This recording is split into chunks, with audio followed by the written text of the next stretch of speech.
Welcome, everyone. We're about to embark on a journey that starts in the dead of night, right before dawn, with a wrestling match that literally echoes through all of time. Today, we're not just looking at some ancient story. We're actually decoding a scar. We're decoding a prohibition and a date on the calendar that seems to hold all the grief of an entire people. So let's dive right in. We're going to explore how a single wound from long ago became the blueprint for national tragedy and, believe it or not, for our own spiritual repair. And it all starts right here. This is the verse, from Genesis, but supercharged by the Zohar. Therefore the children of Israel shall not eat the Gid HaNasheh, because he touched the socket of Jacob's thigh on the Gid HaNasheh. Now, on the surface, okay, it's the origin of a dietary law. But the Zohar says, hold on. What was touched here wasn't just a sinew, no way. It was a conduit, a pipeline for the entire spiritual destiny of a nation. This single verse, this is our key to the cosmic circuitry. So just try to picture this scene. The dust is settling down by the Jabbok stream. Jacob has done it. He's prevailed. He's even been given a new name, Yisrael, one who has struggled with the divine and with men and is overcome. But that victory came with a price. He doesn't just walk away, he limps. And you have to understand, this limp isn't just some temporary injury. It's a permanent signature, a mark left on the very foundation of the nation he is literally about to become. And this is where we need to kind of shift our vision, you know? This isn't just about anatomy. Kabbalistically, Jacob's entire being is radiating this holy light after the encounter. But inside that glow, there's this one dark point of contact. The Zohar describes the Gid HaNasheh, the sciatic nerve, as the exact location, the anchor point where the Yetzer Hara, that negative inclination, can physically and spiritually grab hold of a person. It's a spiritual weak point, and it's pulsing with a tension that is going to reverberate for thousands of years. So here's our game plan for unpacking all of this. First, we'll look closely at Jacob's wound itself, what it is, why it was targeted. Then we're going to follow its echo right through history to the 9th of Av. After that, we get into the really deep mechanics, mapping the cosmic nerves of creation to see what was truly damaged. And finally, we'll get to the tikkun, our active role in fixing this primordial wound. All right, let's start with the event itself. You've got the battle, you've got the blessing of a new name, and then you have this mysterious, lasting scar. To really get its significance, we have to understand what the Gid HaNasheh truly represents. And the Zohar doesn't mince words here. It says, there the evil inclination resides. Think about that. It's the place where our spiritual adversary, that force we're all meant to struggle against, actually finds a foothold. It's not the heart, it's not the mind. Those are Jacob's fortresses of holiness. Nope, it's the sinew that helps us move, the thing connecting our higher thoughts to our actions in the world. It's a structural vulnerability.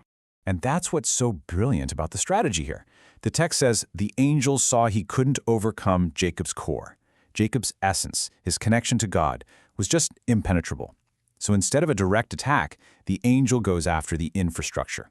It targets the very channel that supports and enables Jacob's mission in the physical world. By striking the Gid HaNasheh, he wasn't trying to beat Jacob in that moment. He was trying to hobble his descendants for all of history.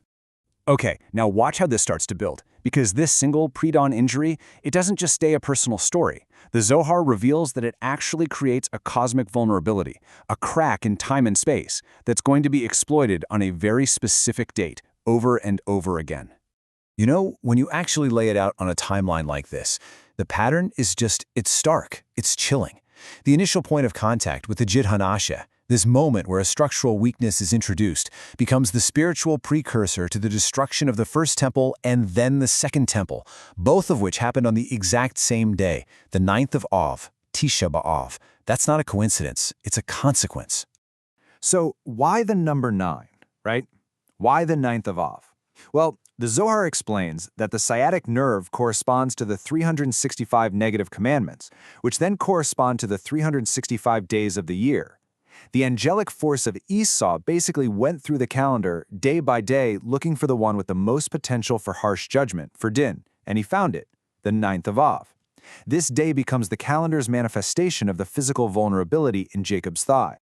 And there it is, straight from the source. It is an absolutely stunning revelation.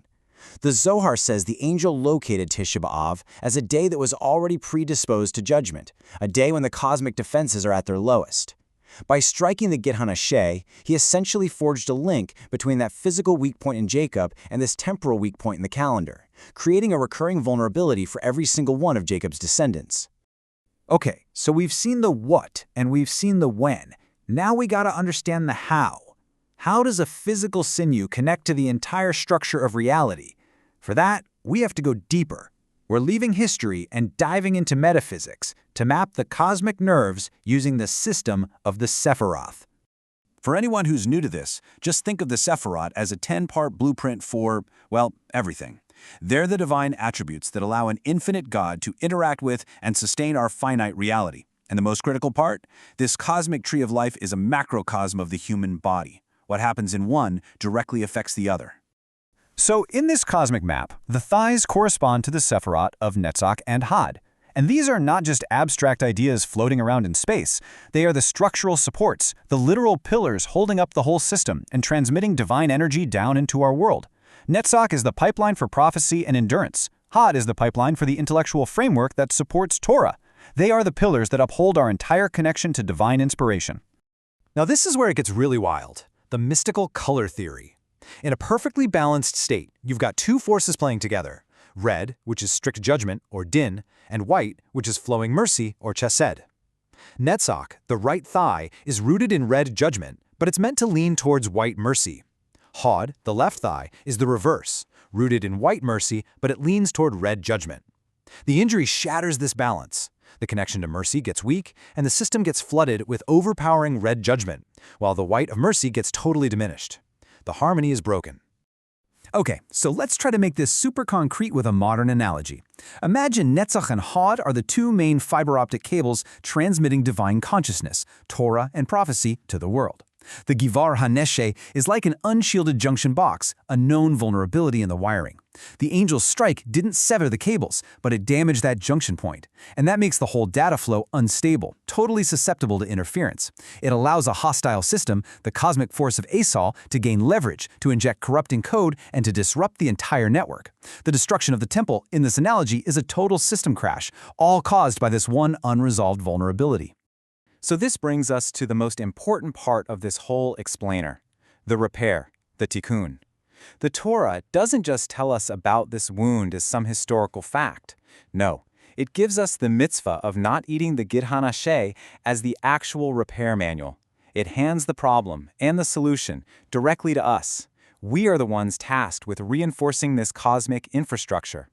And we can really understand this repair on two different levels. So for the younger generation, you could say it's like a video game. Our team's main power cable was damaged, weakening our abilities. The mitzvah is the repair protocol. When we support the core mission, learning Torah, we recharge our power. For the adults, it's cosmic engineering. A critical failure happened in the transmission layers of Netzach and Had. So abstaining from the Gid HaNasheh is a conscious act of infrastructure reinforcement. It's how we prevent a hostile spiritual takeover and restore the system's integrity. So the protocol itself is actually clear and direct. Step 1. Acknowledge the wound. Not eating the sinews isn't just a dietary custom, it is a physical act of remembrance, of participating in the repair. Step 2. Reinforce the system. Learning Torah and doing good deeds isn't just personal piety, it's actively pumping holy energy back into those damaged channels of Netzach and Had. And step 3. Restore the flow. These actions consciously, actively rebalance the cosmic scales, pushing back against that harsh judgment and restoring the flow of mercy into our world. And this, right here, is the ultimate goal. The point of the tikkun isn't to pretend the scar doesn't exist. It's to transform it. By consciously engaging in this repair work, generation after generation, we turn what was a point of vulnerability into a source of immense spiritual strength. That limp becomes a reminder of the battle we actually won, and the ongoing work becomes the source of our endurance. The wound itself becomes luminous. So the real takeaway here is that this cosmic engineering, it isn't just abstract stuff. It translates directly into our daily lives. The struggle between mercy and judgment, between connection and disruption, that's happening all the time. Which brings us to our final question for you to really think about. How will you, in your own world, reinforce the channels of light this week? Thank you so much for joining us for this complete journey through the Pardes. We really hope these ancient truths help you and your family improve your own dimensions this week. And if you enjoyed this full chapter deep dive, please do like, subscribe, and maybe even share which part of this journey really touched your soul down in the comments. It really helps us keep bringing these explorations to light. We'll see you in the next chapter.